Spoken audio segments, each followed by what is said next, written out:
जनता आवाज news channel, आवाज जागरूक जनतेचा।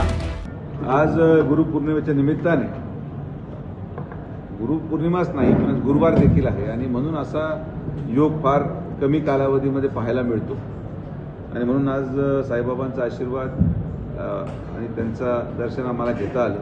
मी स्वतःला भाग्यशाली समजतो की एवढे 30 वर्ष 35 वर्ष बाबांच्या या पावनभूमीमध्ये आमच्या परिवाराला बाबांच्या आशीर्वादाने आणि सर्वसामान्य जनतेच्या कृपेने नेतृत्व करायची संधी मिळाली आणि म्हणून अशी अविरत सेवा बाबांच्या चरणी आम्ही जोपर्यंत बाबांचा आशीर्वाद असेल पर्यंत करत राहू। या गुरुपौर्णिमेच्या निमित्ताने सर्वच आलेल्या साई भक्तांना, जे महाराष्ट्रातून आले, देशातून आले, सगळ्यांनाच मी आमच्या विखे पाटील परिवाराच्या वतीने शुभेच्छा देतो आणि त्यांचं आयुष्य अतिशय आनंदमयी आणि आरोग्यदायी व्हावं एवढीच मी बाबांच्यांनी प्रार्थना करतो। आता एक डॉक्टर ते एक यशस्वी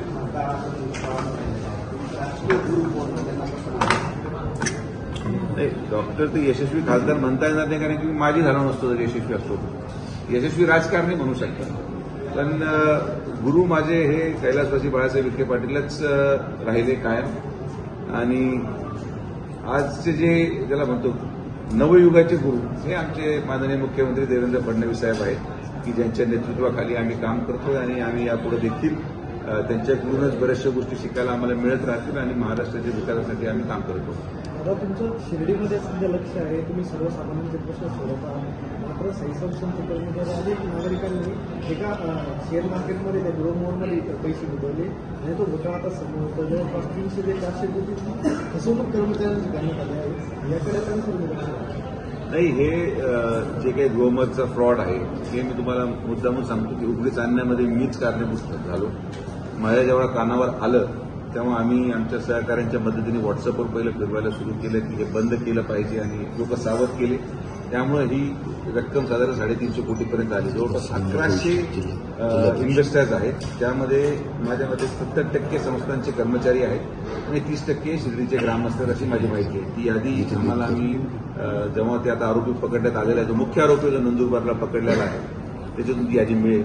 यामध्ये संस्थांचे 7 लोक, त्याच्यापैकी 4 मुख्य कर्मचारी जे परमनंट आहेत ते देखील मुख्य आरोपी म्हणून समोर येत आहेत, ज्यांनी एक एजंट म्हणून या सगळ्या प्रक्रियेमध्ये काम केलं। तो कोणत्या पक्षाचा आहे, तो कोण आहे हा आमचा विषय नाही। ज्या ज्या लोकांनी लोकांच्या जनसामान्यांच्या भावनेशी खेळून या पैशाला गुंतवणूक करण्यासाठी पुढाकार घेतला असेल त्या सगळ्यांवर कारवाई केली जाईल। मला वाटतं पोलीस चौकशी करते, काही आरोपी निश्चित झाले। लवकरच पोलीस विभागाकडून साईबाबा संस्थांना देखील आरोपींचे नावं पाठवले जातील आणि ते आरोपी म्हणून संस्थांनी त्यांच्यावर पुढे काय कारवाई करावी ह्या संस्थांचा निर्णय राहील।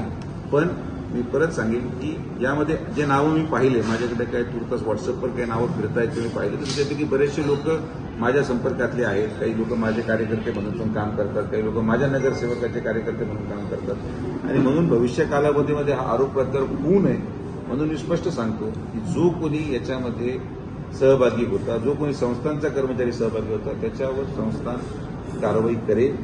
आम्ही प्रशासनाच्या वतीने संस्थांना ते सगळे नावं पाठवणार आहोत, त्यांचा रोल काय आहे ते पाठवणार आहोत आणि मग पुढचा निर्णय संस्थान घेईल। पण आता जे पैसे बुडालेले आहेत, मला आश्चर्य या गोष्टीचं वाटतं की शिर्डीमधून जवळपास 350 कोटीची जवळपास गुंतवणूक केली जाऊ शकते, हेच मला फार आश्चर्यचकित आकडा झाला। आणि म्हणून मग आता ते नावं पण समोर येतील, जे 1100 नावं आहेत की खरंच कोण गरीब होतं त्याच्यामध्ये, त्यांना आपल्याला आता हे जे आरोपी पकडले गेले त्यांची संपत्ती जप्त करण्यात एक मोठी प्रक्रिया आहे। आर्थिक गुन्हे शाखेकडे ते केस जाणार आहे आणि हे दुर्दैव आहे आजच्या विद्यमान परिस्थितीमध्ये। निमगावमध्ये एक पतसंस्था, त्या ठिकाणी आता ते आरोपी अटक केले गेले, कदाचित काही लोक माझ्याजवळचे पण असतील। आपण कारवाई करायला थांबवलं नाही, कारण की गरिबांचे पैसे त्यांना मिळाले पाहिजे ही भूमिका माननीय नामदार राधाकृष्ण विखे पाटील साहेबांची आहे आणि त्या भूमिकेशी आम्ही शेवटपर्यंत थांबलो। आतापर्यंत असं कधी लक्षात आलं नाही की घोटाळा झाला आणि त्याचे जे पैसे आहेत ते परत मिळतात। फार दुर्मिळ घटना आहे, तो परत मिळालेले आहेत। आता हे जे लोक आहेत त्यांचे जे पैसे गेले तुम्ही म्हणतात, यांना पैसे परत मिळवून देण्यासाठी काय प्रयत्न होतील? तुमचं म्हणणं एकदम बरोबर आहे। सत्य परिस्थिती जर ऐकायची असेल तर हे पैसे मिळणं अत्यंत कठीण आहे। हे एक राजकीय भाषण किंवा राजकीय आश्वासन झालं, पण बाबांच्या तुम्ही नेमकी प्रेस घेतली बाबांच्या मंदिरामध्ये, त्यामुळे इथं मला खोटं बोलता येणार नाही। पण मला स्पष्ट सांगतो की हे पैसे मिळणं फार कठीण आहे याला प्रदीर्घ काळ लागू शकतो, प्रदीर्घ संघर्ष होईल आणि इथं लगेच काही तोडगा निघेल असं मला वाटत नाही. याच्यामध्ये सुदैवाने राजकीय म्हणून, व्यक्ती म्हणून आमचा काही सहभागच नाही किंवा नव्हताही. लोकांनी परस्पर त्यांचे निर्णय घेतले, त्यांचे पैसे त्यांनी गुंतवले, त्यांना कोणी बळजबरी केली नव्हती आणि म्हणून आपण जेव्हा निर्णय घेतो त्या निर्णयाचे फायदे पण होतात. सुरुवातीला फायदा प्रचंड झाला. शिर्डीमध्ये अनेक लोक ज्यांचे आज पैसे बुडाले, अनेक लोकांनी सुरुवातीच्या मुनाफ्यामधून गाड्या घेतल्या, बंगले घेतले, त्याचा आनंदही घेतला. पण मग जसं म्हणतो की आपल्याला ती एकदा ती स्कीमच अशी आहे की सुरुवातीला ती इतकी भावते की नंतर आपण 5 रुपयाच्या जागी 10 रुपये गुंतवायला लागतो आणि मग ती अडकवते. आणि तेच शिर्डी बाबतीत पण घडलेलं आहे. दुर्दैवी आहे, पण आता प्रशासनच्या माध्यमातून जी कारवाई होईल ती होईल. त्याच्या व्यतिरिक्त आम्ही आमच्या संवेदना आहेत सगळ्या गुंतवणूकदारांबरोबर, आम्ही त्यांच्याबरोबर आहोत या कठीण काळामध्ये आणि जेवढं टसके बळ आम्हाला लावता येईल आणि पालकमंत्री म्हणून साहेबांना लावता येईल, माननीय मुख्यमंत्री महोदयांच्या माध्यमातून आम्ही लावतो. एक सुशिक्षित राजकारणी म्हणून कॉलेज जीवनापासून, शालेय जीवनापासूनच मुलांना गुंतवणूक साक्षरता देणं अपेक्षित आहे किंवा द्यावी गरजेचं वाटते का? नाही, आता कसं आहे बरं का की मुलांना साक्षरता देऊन गरज नाही. आई वडिलांनी गुंतवलेत पैसे, मुलांना दिले असते तर कमीत कमी आयस्क्रीम वैश्रीम खाल्लं असतं पोरांनी. आई वडिलांनी परस्पर पैसे इकडे तिकडे गुंतवून टाकले तर मुलांना 2-3 उपयोग.